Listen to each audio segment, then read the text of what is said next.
Hey there, welcome back to Release Your Inner Power and Boost Your Week with Ignited Decisions. I'm Shauna B, and I'm here to help you create a life you love, one small intentional step at a time.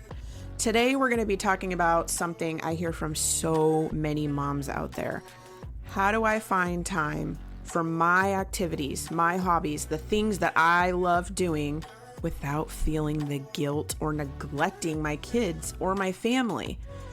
Maybe you used to love painting or playing a sport, hiking, or maybe you play music, but now life is all about work, kids, schedules, and responsibilities, all the to-dos.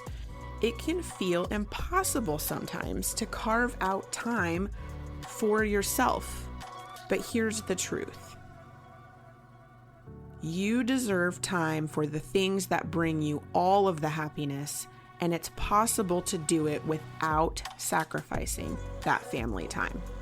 In this episode, I'm going to share practical tips to help you balance it all without the guilt, overwhelm, and burnout. Are you ready?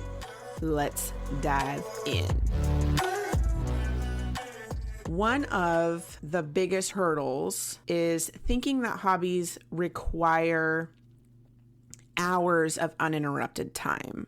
So I want to redefine what this me time looks like, right? Because the reality is that you can fit what you love into small pockets of your day. Here are a couple of ways to do just that. First, I want to say that micro moments matter. If you only have 15 minutes, use the 15 minutes. Read or write or listen to music or call a friend or go for a walk. These small steps will add up. These little small steps fill you up through your day.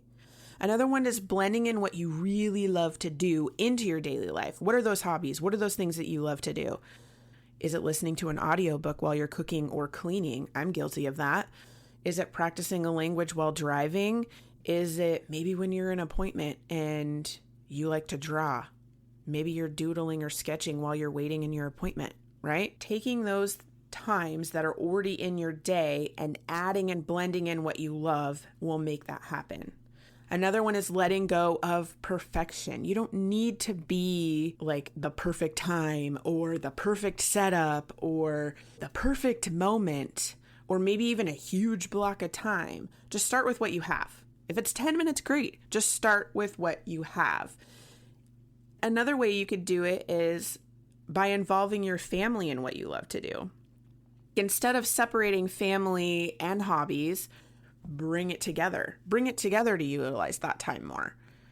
So for the creative ones, if you love painting or building something, just crafting, making things, I'm sure you have a space for that where you create things, right? Well, is there a small space next to it where you're in the same room, right next to you, whatever you're comfortable with, where your kids can create alongside of you?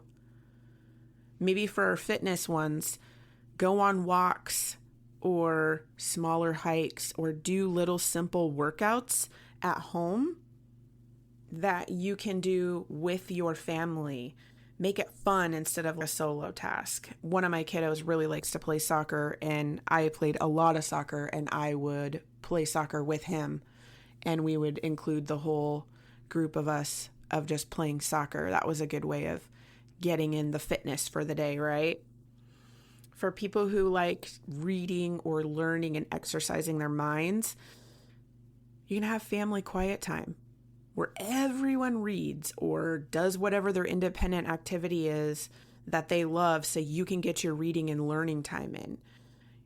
What is that thing? Like each person, it's called choose your own adventure in my home. Each person has their thing that they really like to do or the thing that they want to do. You set a timer and that's the time that you have for your reading or learning, or if you just want quiet time to yourself, you can do it then too, right?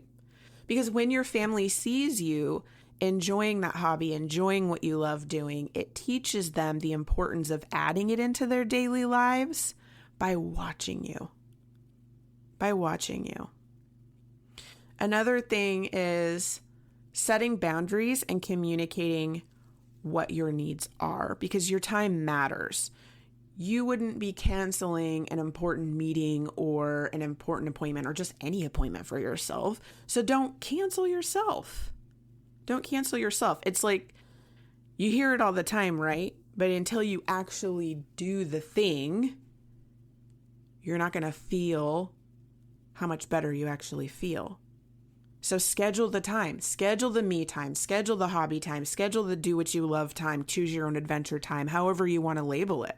Block out a time slot each week and treat it as an appointment.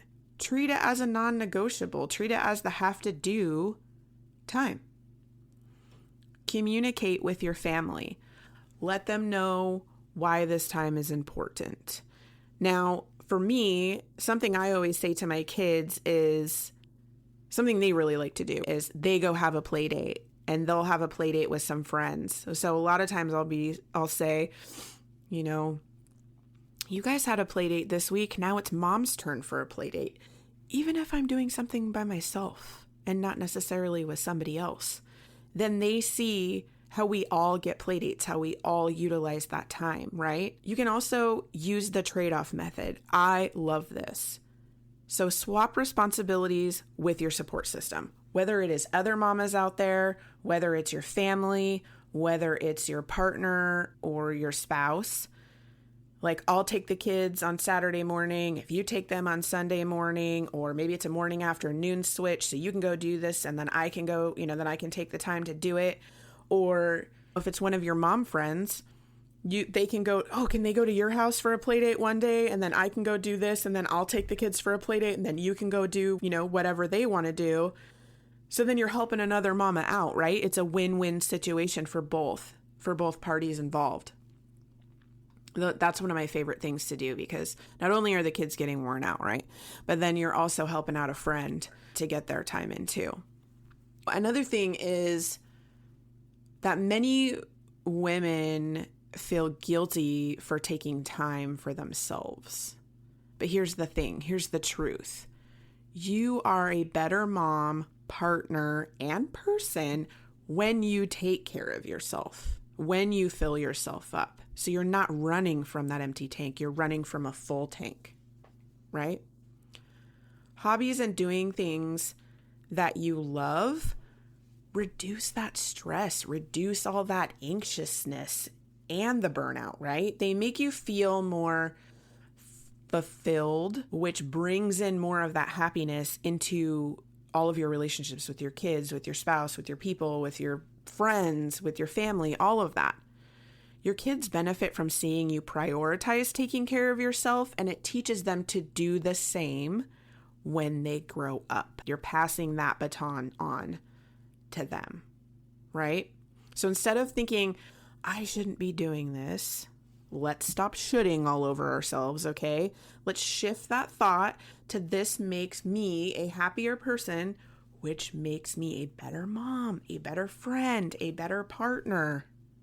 So anytime that comes up, like boop, hit the pause button and shift that. This makes me a happier person, which makes me a better mom, a better friend, and a better partner. Now, some weeks are going to be busier than others, and that's okay, because that's life, right? We're all working to make it through the week here with just bumps in the road.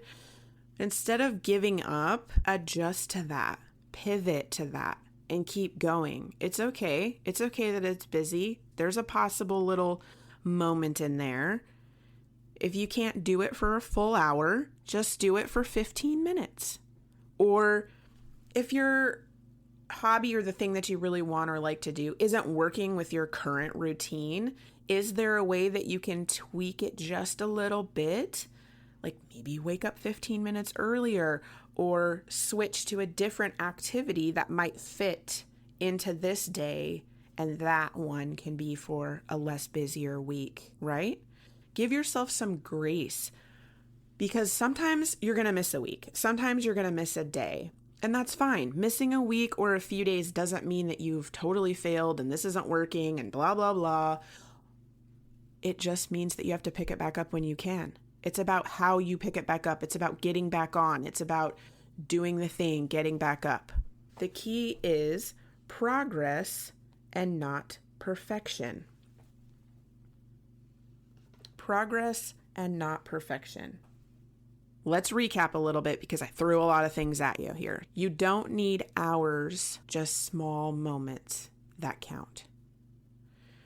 Bring your family into the hobbies when possible. Bring your family into these activities that fill you up when possible. Set boundaries and schedule time like any other appointment or priority that you have on your schedule. And let go of the guilt and remember that taking time for you actually benefits everyone around you. Because remember, they are watching you. They're watching what you're doing. So be flexible with yourself and keep going. Keep picking it back up. Keep trying again. Tweak it around. Make it work for you. Now I want to hear from you. What is one thing or one hobby or one type of activity that you would love to get back into?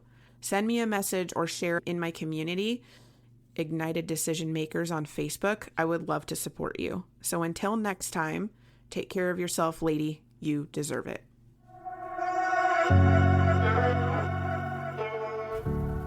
Thank you for listening to today's episode. I hope you enjoyed the conversation, learned something new, or got some gems to take away that will boost your week. I release a new episode each week, so make sure to click that follow button to not miss what is coming next. If you love the show or want to share a story, send me a quick message. I love hearing from listeners. If you know someone who needs this episode in their life, go ahead and share it with them. I'm sure they would love you for it. If you are looking to connect more, check out the show notes for all the social links, my website. I would love to hear how this episode helped you and what you loved about it. If there's a topic you want to hear about, send that too. All right, ladies, now is the time to release your inner power.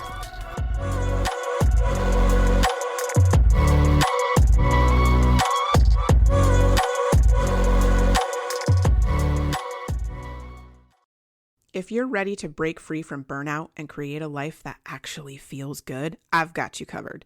You can work with me in a few ways. Join my monthly membership for ongoing support, dive into my workshops for quick breakthroughs, book coaching sessions for personalized guidance, or go all in with my Revive and Recharge Your Life coaching program to build a foundation for lasting change. No matter where you are on your journey, there is a path for you, my friend.